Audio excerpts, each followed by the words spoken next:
오늘은 방금 읽었던 말씀을 중심으로 무엇이 중원디? 말씀이 중원디? 라는 제목으로 말씀을 전하도록 할게요. 자, 어떤 남자가 산에 올라가고 있었어요. 그런데 산 위에서 어떤 아이가 다급하게 소리쳤는데요. 아저씨, 계속 앞으로 가면 안 돼요. 여기서 아저씨가 가는 길이 보인단 말이에요. 앞으로 가면 절벽이에요. 그러니까 뒤돌아가세요. 자, 이 말을 들은 남자가, 이 아저씨가 대답했어요. 그래? 알려줘서 고마워. 하지만 대답과는 달리 남자는 가던 길을 계속 걸어갔어요. 그리고는 결국 절벽 아래로 떨어져 죽고 말았죠. 자, 여러분, 이 남자는 아까 그 여자아이의 말을 믿었던 걸까요? 믿지 않았던 걸까요? 2번. 네, 믿지 않았던 거예요. 그래서 말로는 알겠다 하고 실제로는 가던 길을 계속 걸어갔던 거죠.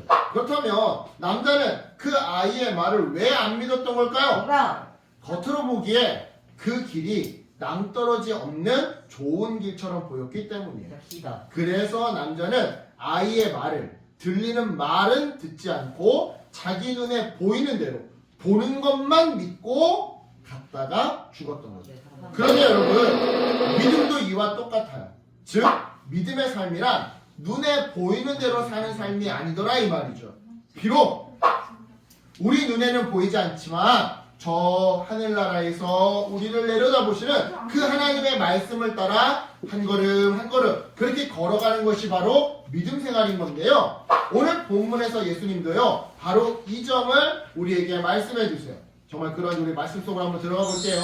자, 오늘 내용은요, 오병이어 사건 이후에, 오병이어가 뭐야? 오병, 5개의 떡과 이어, 2마리의 물고기로 수많은 사람들을 먹이신 사건이잖아. 네. 그치?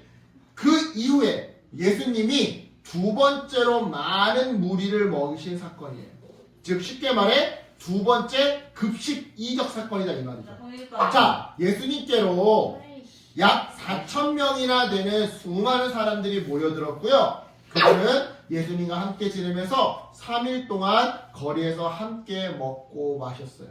그 결과 이제는 더 이상 그들에게 먹을 음식이 남아있지 않았는데요. 이에 예수님은요, 쫄쫄 굶어야 하는 그들을 불쌍히 여기셨어요.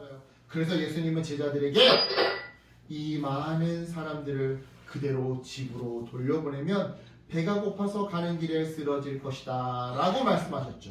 이 말은 결국 먹을 것을 구해다가, 제자들 보고 먹을 것을 구해다가 사람들에게 나눠주려는 그런 의미였는데요. 그러자 제자들이 예수님께 이렇게 불평을 했어요. 아니 예수님, 여기는 광야예요. 빈들이라고요. 그런데 어떻게 이 많은 사람들을 먹일 빵을 여기서 구할 수 있겠어요? 이에 예수님은 제자들에게 빵이 몇 개나 있냐고, 너희들 가운데 가지고 있는 빵 다 꺼내봐, 몇 개 있나 한번 보게 라고 물으셨고요. 제자들은 7개가 있다고 대답했는데요. 그러자 예수님은요, 예전에 오병이어 사건 때, 첫 번째 급식 이적 사건 때 그러셨던 것처럼 그 수많은 사람들에게 3, 3, 5, 5 무리를 지어 모두 바닥에 앉으라고 말씀하셨어요. 그리고는 제자들이 가지고 있던 7개의 빵을 가지고 축복하신 다음에 곧바로 제자들을 시켜 빵을 나눠주라고 하셨죠. 그러자 제자들은 예수님의 말씀대로 사람들에게 빵을 나눠주기 시작했는데요. 마침 제자들에게는 작은 생선도 2마리가 있었어요. 그래서 예수님은 이번에는 작은 생선도 축복하신 다음에 아까 빵처럼 제자들을 시켜서 똑같이 그 많은 사람들에게 나눠주기 시작했죠. 그러자 어떤 일이 벌어졌어요? 한 사람도 빠짐없이 모두가 빵과 생선을 배불리 먹게 되었어요. 뿐만 아니라 먹고 남은 빵과 물고기가 7광주리에 가득 찰 정도로 많았죠. 그런데 여러분, 예수님이 이처럼 많은 사람을 먹이신 사건은요, 이번이 처음이 아니었어요. 마가복음 6장을 보면 알겠지만 벌써 2번째였어요. 그러니까 첫 번째 오병이어 사건이 있었어요. 따라서 예수님의 제자들은 이와 동일한 기적을 이미 경험해봤던 유경험자였던 건데요. 몇 년 전도 아니고 불과 며칠 전에 경험했음에도 불구하고 아까 제자들은 예수님께 따지듯이 이렇게 말했더랬어요. 아니 예수님 여기는 광야예요. 광야인데 어디서 어떻게 이 많은 사람들을 먹일 빵을 구할 수 있겠어요? 아 정말 대체롭게. 즉 제자들은 마치 우리가 언제 그런 기적을 경험했습니까? 라고 따져 묻듯이 반응했던 거죠. 그렇다면 제자들은 도대체 왜 이렇게 반응했던 걸까요? 그 이유는요, 앞서 받았던, 과거에 누렸던 예수님의 그 은혜를 잊어버렸기 때문이에요. 다시 말해, 기적에만 집중했고, 그 기적을 베풀어 주신 예수님에게는 집중하지 않았기 때문에 예수님의 은혜를 잊어버렸더라 이 말이죠. 좀 더 쉽게 설명해 볼게요. 배가 고파 죽겠는데 음식 사 먹을 돈이 없어요. 그럼 우리는 뭐만 구해요? 돈만 구해요. 하나님 돈 주세요. 하나님 돈을 죽게 해주세요. 누가 나한테 돈을 주게 해주세요. 하지만 그 순간 부모님이 내 옆에 있으면 어떤 일이 벌어져요? 내 호주머니에 돈이 없어도 아빠가 사주시든 아니면 엄마가 직접 해주시든 어쨌든 먹을 것이 생겨요. 따라서 설령 내 호주머니에 돈이 없어도 나는 누구랑 있으면 배부를 수 있는 거예요? 부모님이랑 같이 있으면 배부를 수 있는 거예요. 따라서 내 옆에 부모님이 계시냐 안 계시냐가 중요한 거지 내 호주머니에 돈이 있느냐 없냐가 중요한 게 아니라고요. 다른 말로 돈에 집중하지 말고 부모님에게 집중해야 한다 이 말이죠. 그래야 내가 배고플 때 나에게 먹을 것을 주신 그 은혜를, 부모님의 은혜를 잊지 않게 되더라 이 말인데요. 이런 맥락에서 돈만 구하는 자녀들은 제자들이라고, 그리고 먹을 것을 주시는 부모님을 예수님이라고 한번 생각해 보자고요. 이렇게 생각해 본다면 결국 제자들이 집중해야 하는 것은 뭐였던 거예요? 기적 그 자체가 아니라 그 기적을 베풀어 주신 예수님. 야, 비록 우리가 먹을 건 없지만 예수님이 우리와 함께 있어. 그런 예수님이 뭔가 해주실 거야. 이 예수님, 나아가 그 예수님이 내 곁에 계시기에 불평불만할 것이 아니라 그저 공손하게 겸손하게 나의 필요를 예수님께 기도하며 간구하면 되었던 거죠. 하지만 제자들은요 그러지 않았어요. 불평하고 불만을 표현했죠. 그런데요, 이처럼 기적에만 집중한 사람들이 제자들 말고도 오늘 본문에 또 등장하는데요, 바로 바리새인들이었어요. 자, 보세요. 이 두 번째 급식 이적 사건이 있은 이후 예수님은 수많은 사람들을 집으로 돌려보내시고서는 곧바로 제자들과 함께 배를 타고 달마누다 지방으로 가셨어요. 그리고 거기에서 바리새인들이 찾아와 예수님께 시비를 걸기 시작했죠.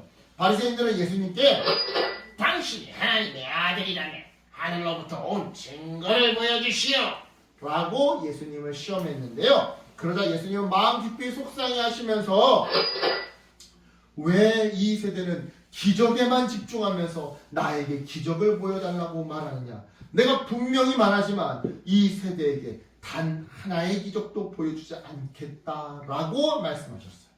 그리고는 바리새인들을 떠나 배를 타고 건너편으로 다시 떠나버리셨죠. 참고로 여기서 예수님이 말씀하신 이 세대라는 말은요, 예수님을 인정하지 않고 반대하는 바리새인들을 의미하는데요. 여하튼 예수님은 왜 기적을 보여달라는 바리새인들의 요구를 거절하셨던 걸까요? 그 이유는요, 그들이 예수님을 믿기 위해서 순수한 마음으로 기적을 보여달라고 요청한 게 아니었기 때문이에요. 즉 예수님이 진짜 기적을 행하시는지 아니면 마술사처럼 이렇게 속임수, 이거 이렇게 손 뒤에 지금 숨겨놓고 있는 거지? 그냥 속임수를 부리는 건지 이걸 시험해보려고 요구했던 거다 이 말이죠. 그런데요, 사실 바리새인들은요 이전에도 이미 수차례나 예수님의 기적을 직접 목격했던 적이 있었더랬어요. 그런데도 계속해서 예수님을 믿지 않아왔죠. 그러니까 이런 거야. 못 믿는 게 아니라 안 믿는 거야. 증거를 보여줘도 안 믿는 거지. 못 믿는 게 아니라. 따라서 만약 예수님이 바리새인들의 요청대로 기적을 보여주셨다 하더라도 이번에도 역시 그들은 믿지 않고 또 다른 트집을 잡으면서 시비를 걸었을 텐데요. 이처럼 오늘 본문에 나온 제자들과 바리새인들은요, 하나같이 많은 기적을 목격하고 체험했음에도 불구하고 여전히 예수님을 믿지 못하는 모습을 보여줘요.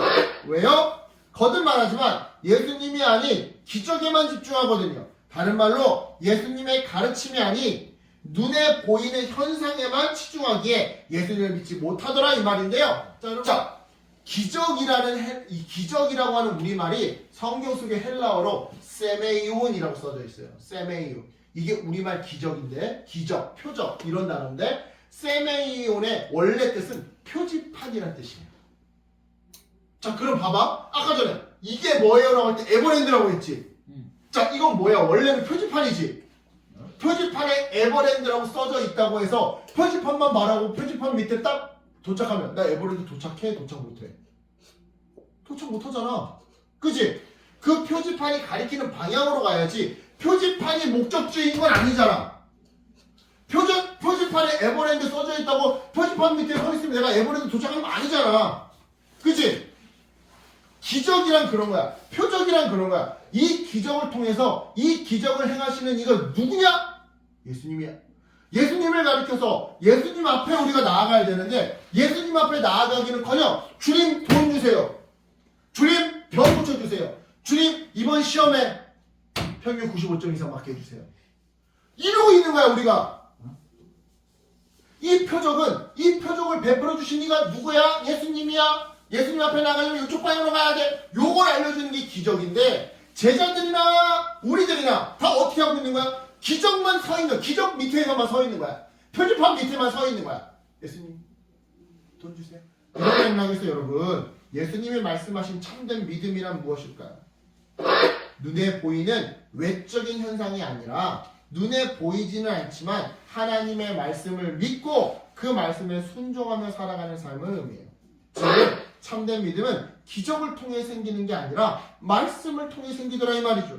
맞잖아요. 만약 믿음이 외적인 기적이나 체험을 통해 생기는 거라고 한다면 예수님 시대 때 그 기적을 경험하고 체험한 그 수많은 사람들이 모두 예수님을 믿었어야 했는데 실제로 그러지 않았단 말이죠.